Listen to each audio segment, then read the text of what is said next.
Thank you for watching Scary Bear Attacks. If you like this episode, please remember to hit the like button and leave a comment or two, then subscribe and click on the bell to receive notifications of whenever we release new videos. Also, please remember to share them to your social media.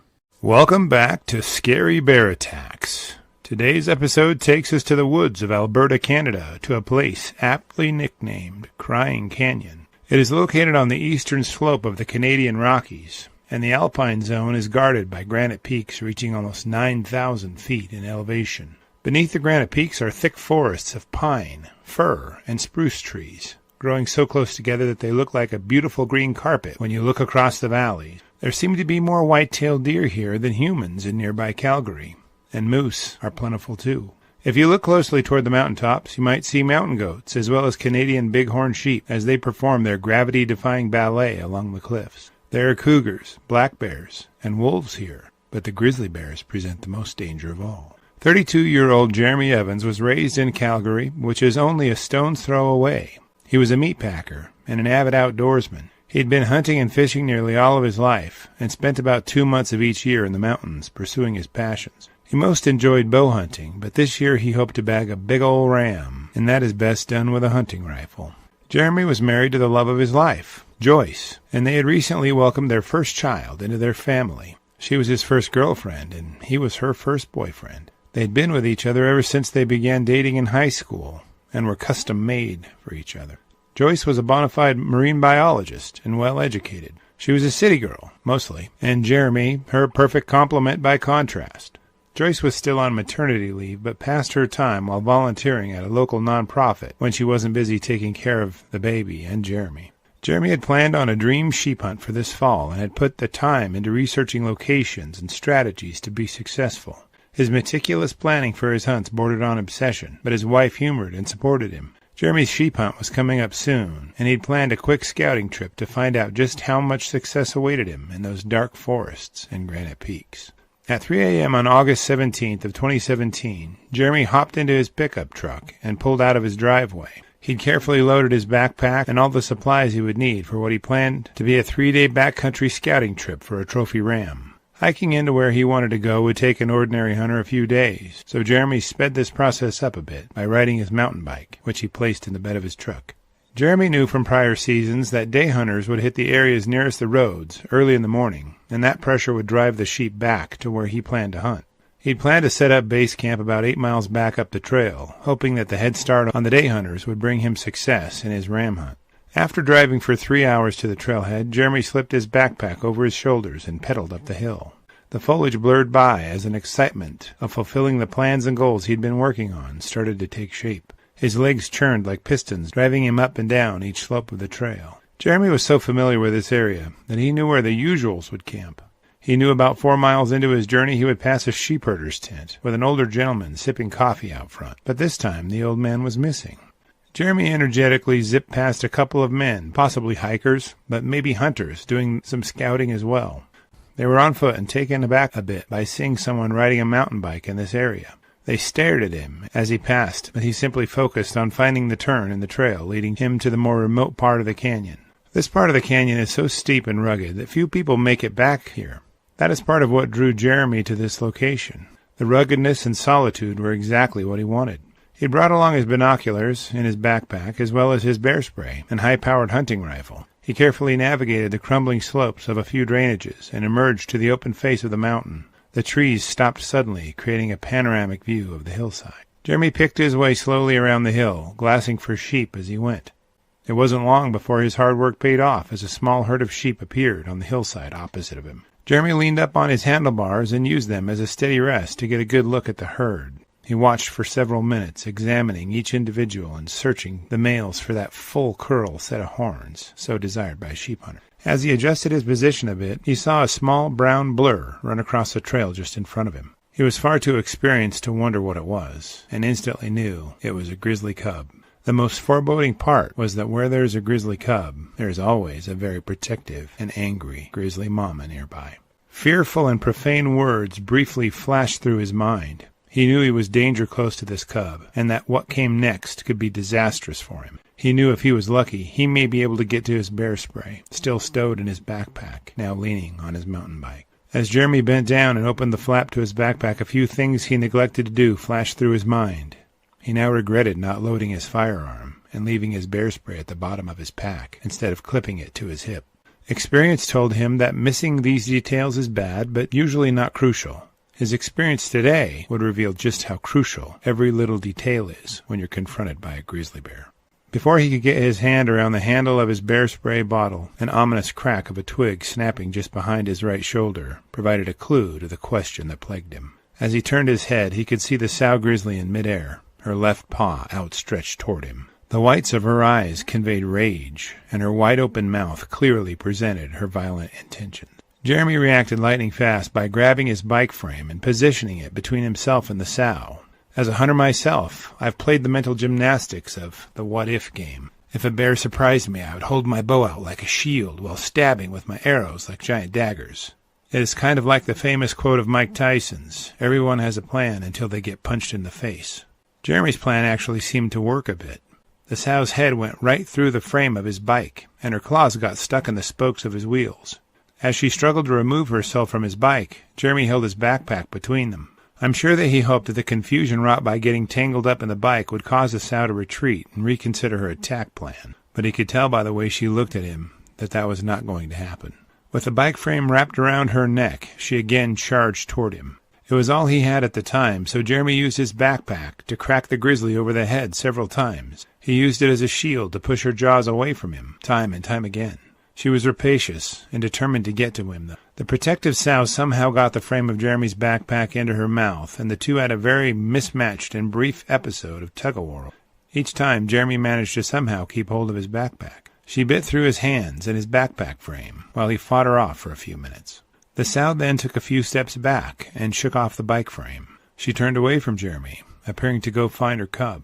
As she backed up, Jeremy also backed up, all the while scrambling through his backpack, trying to get to his rifle. For no apparent reason, the sow spun on her heels. She came charging back toward Jeremy with renewed fervor. Jeremy hadn't yet got control of his rifle, so he threw his backpack at the sow. Thinking it better if he fled up the slope, then used the height to leap into a tree for escape, Jeremy sprinted as fast as he could.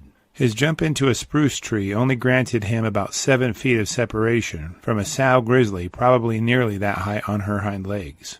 As he pulled himself up into the tree, he felt the claws of the sow wrap around his right leg just before he could lift it up out of her range. As she pulled his right leg toward her mouth, Jeremy powerlessly watched as her mouth opened wide and she plunged her huge canines into the flesh behind his knee. He braced to feel the flood of pain race through his body, but felt nothing. The sow jerked Jeremy out of the spruce tree and slammed him onto the ground at its base. He crawled under the spruce tree boughs to try to hide and wrapped himself around its trunk.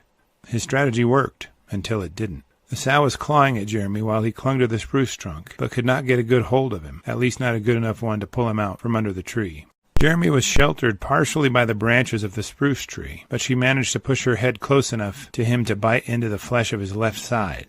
She jerked him out with such force that he could not stay wrapped around the base of the spruce and flew about 6 feet through the air.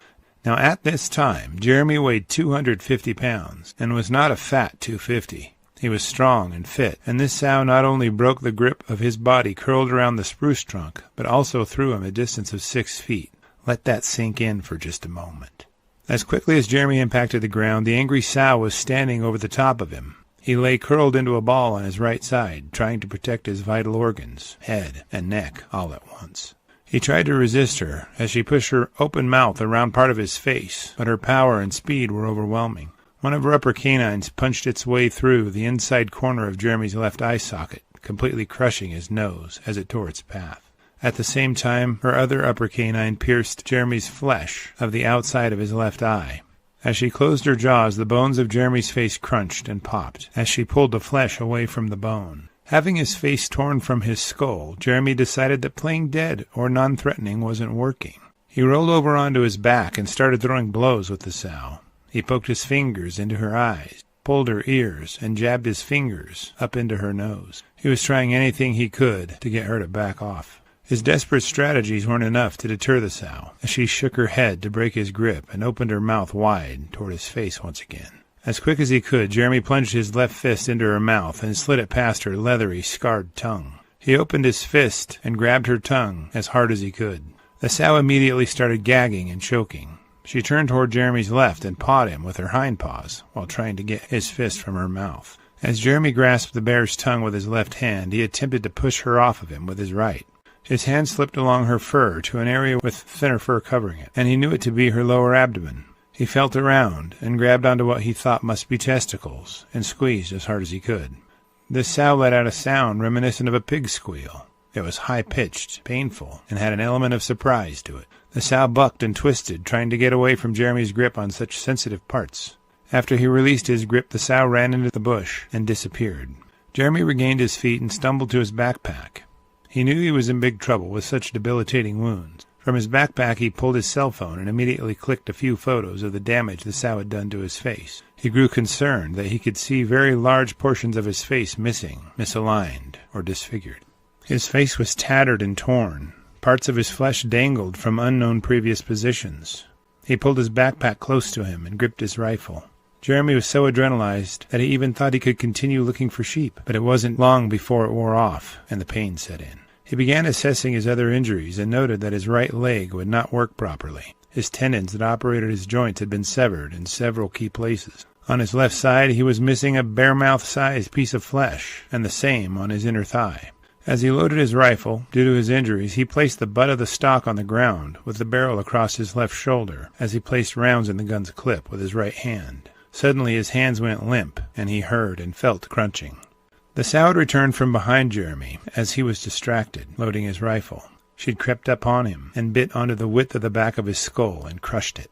Jeremy could hear loud pops and crunches as his skull gave way to the enormous force of the sow's canines and jaws. Jeremy could see the scenery shifting as the sow worked to pull him up the hill. He was in a seated position and leaned against her front paws as she rested for a moment. The sow then reached up with her right paw and dug her claws into Jeremy's face, at his nose, and at the corner of his mouth. She peeled the skin of his cheek away, up to his right eyeball, and severed his ear completely. As she tore at his flesh with her claws, she continually bit at his face and skull, cracking and breaking bones. Jeremy stared into her mouth as she pulled chunks of flesh from his face. He started to feel a sense of peace come over him. He knew he couldn't live through all of this damage. As soon as he began to give in to death and accept his fate, the sow changed positions and dropped him onto his back. Whatever part of Jeremy's body that the bite to the back of his head caused to go out of whack, being dropped onto his back put it back in place. Feeling returned to his arms and hands. He could move them again. His vision was filled with something dark and blurry. He didn't know it at this time, but both of his eyes had been dislocated during this portion of the attack. Jeremy's head was now near the sow's abdomen, and her head was toward his feet. In one last burst of fight, Jeremy again grasped onto the portion of the bear's anatomy that he thought was testicles and began trying to tear them off. As he did this, he wrapped his legs around the neck of the sow. This inflicted obvious and tremendous pain on the bear, and she began bucking like a bronco, trying to separate Jeremy from her. The sow was in so much pain that she vomited and defecated, while she rolled on the ground, trying to shake herself from Jeremy's grasp. She was squealing like a pig and dragging him through the grass while trying to rub him off of her. At this point, Jeremy once again let go of the sow's sensitive anatomy and watched as she squealed and barked her way down the mountain in the opposite direction. Hoping that this time the sow would stay gone, but nearly completely blinded, Jeremy searched around with his hands, trying to locate his rifle. He knew she had dragged him uphill from his rifle and backpack a ways, so he crawled down to where he found the trail. Then he felt around and located his backpack, and finally his rifle. He was frantic and terrified the sow would return, and felt around to find his clip. His vision was so blurry that he couldn't tell what he was looking at, but spotted a dark linear object on the ground. He bent over to pick up what he thought was his clip, but turned out to be his severed mustache and goatee. Close to that he picked up a piece of his ear and other parts of his scalp. Then he found the clip to his rifle. He shoved the clip into his rifle and fired 3 quick shots at a large dark mystery object nearby, just in case it was the sow. Jeremy was desperate, and certain there was no way he was going to live through this last part of the attack. He pulled his cell phone from his pocket and began to type a message to his wife. He knew he had no cell service, but thought of it as a type of message in a bottle that she may be able to receive someday after his death. Jeremy knew he had about 14 miles of rugged and difficult country to cross just to get back to his truck. As he tried to stand, his right leg gave out. The portion of flesh the sow had torn from his leg rendered it useless. He looked down to see the hole the bear had torn in his side, open and bleeding. He had a moment of confusion and conflict. He wasn't sure if he should fight the inevitable any longer. There was simply no way he could make it out of this alive. He placed the butt of his rifle against the ground and tried to end his own suffering, but his rifle wouldn't fire. Amazingly, once the barrel cleared his head, it went off with a thunderous clap, like a giant judge rendering a verdict. He decided to take that as a sign that he needed to try to get out. Jeremy decided that if he made it easier to locate his body after his death, that would be an achievable goal. He aimed to make it as close to the trailhead as possible. Before he started to crawl, he took the severed pieces of his flesh he had picked up and placed them flesh-side down on the wounds of his face and skull. He then wrapped his entire head in a sweater to hold the pieces in place. He used the arms of the sweater to reposition his jaw, which was hanging from his face. Determined to make it closer to his truck somehow, Jeremy staggered to his feet, but his right leg buckled, and he collapsed. This process happened over and over as Jeremy continually tried to walk down the steep trail. At one point in the journey, Jeremy lost his footing and tumbled several hundred feet down the trail, landing on a small group of boulders. He'd come to a stop in the creek at the bottom of the drainage. He was exhausted and in excruciating pain. Jeremy had decided that he would give up and wait to die in his sleep. Jeremy pulled his cell phone from his pocket and tapped on the screen. It looked like a cloudy jumble of images and letters. He just wanted to listen to some music as he drifted off to sleep and randomly clicked on a song on his playlist. When his little daughter was sick or scared, Jeremy would play the song Baby Shark for her on his phone. He'd saved it there so he could do just that, and now he drew inspiration to continue to fight for his life from this song he shared with his daughter so often. Jeremy crawled to the top of the drainage and tumbled down the other side. He picked himself back up at the bottom and crawled up the far side of the next drainage as well, all while the song Baby Shark was stuck on repeat. He mostly crawled, but managed to stumble several miles out to the trail junction, driven by the memories he'd had of his 6-month-old baby girl. About 7 miles into his escape, Jeremy approached the sheepherder's tent. He hoped that the 2 gentlemen he had passed earlier today on his mountain bike would be there. Jeremy's left eye dangled onto his cheek, and in order to see out of it, he had to tip his head back very far. He glanced about, hoping that someone would come to investigate the noise he made, but there was nobody there. He broke down and cried at the realization. Just past the sheepherder's tent, Jeremy had to stumble down another slope. He tumbled over 10 feet and landed in the creek, completely submerged. Undaunted, he crawled out of the creek like a zombie, still focused on his mission to survive and see his wife and daughter one more time. He crawled and stumbled down the trail to what he'd hoped to be his next chance of finding help. He staggered to the outfitter's tents pitched along the trail and searched everywhere for anyone to help him, but nobody was at this camp either. He couldn't believe no one was there, and trashed the place looking for some kind of means of communications, a beacon or a satellite phone. Jeremy found a locked cabinet and thought it had to have something valuable in it. When he tried to pry off the lock, his hands wouldn't work, so he pulled it from the wall and smashed it on the floor. Once opened, he could see it contained only canned foods and a pocket knife and a case that resembled a cell phone. Every time he crossed another waypoint, it seemed his journey got longer and more difficult. By this point, Jeremy had several bare-mouth-sized bites removed from various parts of his body, most of the flesh slashed away from his face, as well as his skull crushed from both the front and back sides. He'd walked right around 11 miles from the initial attack site and fallen down the downhill portions of almost every hill he'd crossed doing so. He'd managed to stumble his way toward camps he expected to be occupied by people, only to have his hopes dashed each time he arrived. He was too tired to continue. Whether it was exhaustion, hopelessness, or just getting ready to die, Jeremy found a sleeping bag and rolled it out next to a wood stove at the camp. Before he lay down, he decided he would write a letter to the camp owners. He sat down at the table with paper and pen, but as he leaned over the table, his blood dripped onto the paper. Seeing some paper towels and toilet paper nearby, he took them in his hands and wrapped his entire head in the absorbent sheets. Somehow he found some athletic tape used to bandage sprained ankles of hunters and hikers, and wrapped that around his head as well. He then reached up to his dislocated and gashed jaw, which had hung from his face toward the left side of his body to this point. Jeremy pushed a few severed folds of skin back in place and pressed his jaw back into its socket. It clicked back into place, and he was overjoyed to be able to speak again.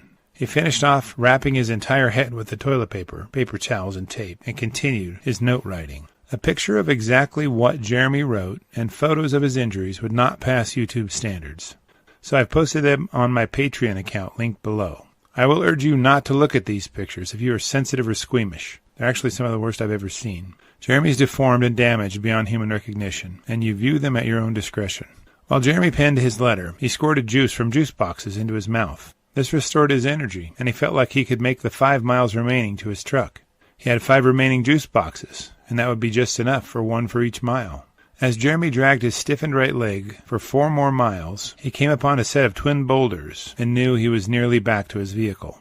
He squished the contents of the last juice box into his mouth and kissed his hands before placing one on each of the twin boulders. He knew he would now make it back to his truck. The last mile was probably the easiest for Jeremy to navigate, given it was the least technical and most hopeful. As soon as he slid into the driver's seat, the first thing he did was rip the rearview mirror from the windshield. The last thing he wanted to see was what happened to him now. He was afraid it might dishearten him, so it just wasn't the time for it. That would come, but later in his journey. Although his vision was good enough for Jeremy to find his way back from Crying Canyon, it was nowhere near good enough for him to safely drive. Nothing was in focus, and everything lacked detail. He simply aimed his truck for the spot with the most light and figured the forest would be the darker areas, so he avoided driving into them. For over 12 miles of winding and treacherous gravel mountain road, Jeremy drove, his hopes and optimism welling up as he got closer and closer to rescue. It had been about 8 hours since Jeremy had been attacked by the sow grizzly. He pulled into the remote family-run outfitting company at the Panther River Resort. As he parked his truck and stepped out, resembling something like a low-budget movie zombie, he could see a child's face disappear from the big window in the front of the building. He stumbled over to the door and heard a child say, "Grandma, someone's trying to prank us." The little face he had seen disappear from the window had apparently spent a few seconds in some kind of panic in reaction to Jeremy's appearance, and had decided it was all a joke of some sort. Jeremy immediately explained how he'd been mauled by a bear, and this was no prank. He quickly passed the boy's grandparents his wallet and cell phone, and requested they call his wife and tell her. Jeremy's wife, Joyce, was helping out at a non-profit when her cell phone rang. She was driving, so she ignored it at first. But as it rang, she could see it was coming from an unlisted number. This is frequently how the police call people, so she picked up the call to see what was going on. As their relationship entered previously uncharted waters, Jeremy and Joyce searched for what was their next step. She was wrought with confusion and worry, while he was asking for a glass of room-temperature water with a straw to relieve his thirst. At the Panther River Resort, the family of caretakers did exactly that. They took care of Jeremy by calling for the Shock Trauma Air Rescue Service. STARS, as it's called, is a Canadian nonprofit helicopter air ambulance service operating out of Calgary who transports critically ill or injured people to care. The resort had a planned wedding ceremony at their site scheduled for that day, so the owner helped Jeremy get back into his truck and drive around the backside of the building as they waited for the air ambulance. Jeremy couldn't help but notice that the 18-year-old girl who was helping take care of him would banter with him but never look him in the face. His wounds were overwhelming to her, and he could see it in her behavior toward him. After being told that the STARS service wouldn't be able to respond to Jeremy's predicament within a predictable time frame, the owner of the ranch decided to fly Jeremy to the hospital in his own helicopter. Jeremy tried to get his fishing rod from the back of his truck to try and catch some bull trout while waiting for the rescue to be organized, but was convinced to sit down and rest instead. The young woman rode with Jeremy in her dad's helicopter as he flew them to Sundre and the medical support team waiting there. The entire flight, the young woman continually poked Jeremy in the side to keep him from passing out, while holding a tarp to catch the blood seeping from his wounds. As soon as the helicopter landed, Jeremy could see several blurry shapes of people waiting to help him. When Jeremy said hi to them, they immediately began shuffling and preparing to take care of him. His right leg was now even more stiff than it had been up to this point, and it was propped over a seat in order to fit him into the helicopter. They struggled to remove his large frame from such a tight fit, but Jeremy slowly walked off the helicopter under his own power. Jeremy was loaded into the ambulance and endured another 90-minute ride to a more supportive Calgary hospital. As they drove, one of the doctors had to hold Jeremy's head up and off of the gurney. The crushed portion of his skull was too fragile to bear the bumps and jostling of the drive otherwise. En route, they tried to intubate Jeremy, but weren't sure how to do it, given he was missing his nose and a good portion of his mouth. He was breathing through wound channels torn open between his eyes, and once he was laid flat, he couldn't see anything. Before allowing the medical team to put him under sedation, Jeremy insisted he be allowed to tell his mother and wife goodbye, as he was afraid he might not wake up. He had a nurse place a towel over his head to hide his wounds as he spoke with Joyce. She could see one of his green eyes misplaced, and wondered if he would survive. Once he was wheeled away, the medical team completed some x-rays to understand the destruction to his skull and facial bone. They also completed a CAT scan to assess the bleeding on his brain. They blocked his head in place and repositioned his eye to allow him to see better. One of the doctors leaned over Jeremy, and he could see she had green eyes like his. He asked her to hold his hand, and she gladly comforted him. Just before being put under sedation, Jeremy heard a man with an Australian accent reassure him by telling him, "I'm down here at your feet. I got you, buddy," as he rubbed Jeremy's feet to reassure him. Jeremy remembered many details of the procedure. He said he remembered them placing the breathing tube down his throat and was aware as the initial crews stitched up his wounds in his hands and leg. As the surgeons marveled at how tough Jeremy was, they were even more amazed to find out he had done exactly what needed to be done to preserve the tissues torn from his body during the bear attack. The act of placing the severed tissues into the open wounds actually preserved their viability and allowed them to be reattached to his face. The initial surgery lasted 13 hours, but that would not be the only surgery he would have to endure. Jeremy was placed into a medically induced coma for the day to keep him stationary and rest while he healed. The next day Jeremy awoke, but couldn't see anything. He could hardly hear anything. Swelling had made his head feel like a balloon, and undoubtedly concerned his wife and friends who visited him. In some ways, sleep was worse than being awake. Each time he drifted off to sleep, he was terrified back to consciousness by a dream about the attack. It seemed like the trauma from that confrontation would never end. Jeremy was suffering from PTSD from the attack immediately. Each time he would wake up, the hospital staff would try to restrain him, which reinforced the flashback. He imagined it was the bear pinning him down all over again. The medical staff had Jeremy up and walking very soon. They knew he had to move his body to keep his blood circulating and joints articulating, or he might develop complications. Jeremy passed the time by writing Joyce love letters whenever she was absent from his side. When friends visited Jeremy in the hospital, the staff would help him go outside for walks. Each time he saw a bush or a spruce tree or any darker shape, he froze and refused to go near it. He remained in the hospital for 5 weeks, 8 hours, and 23 minutes. And yes, Jeremy kept track of the time. During his stay there, the staff worked on helping him regain basic function in his legs and arm and deal with the mental trauma of the attack. It would probably be no surprise to anyone hearing this story, but Jeremy returned to the scene of his attack 2 days after being released from the hospital. He took Joyce hunting with him. They bagged a couple of birds while out and visited the lodge staff to let them know he was okay. Within a week of being released from the hospital, he went deer hunting with one of his buddies. They ended up bagging a white-tailed doe and a bull elk.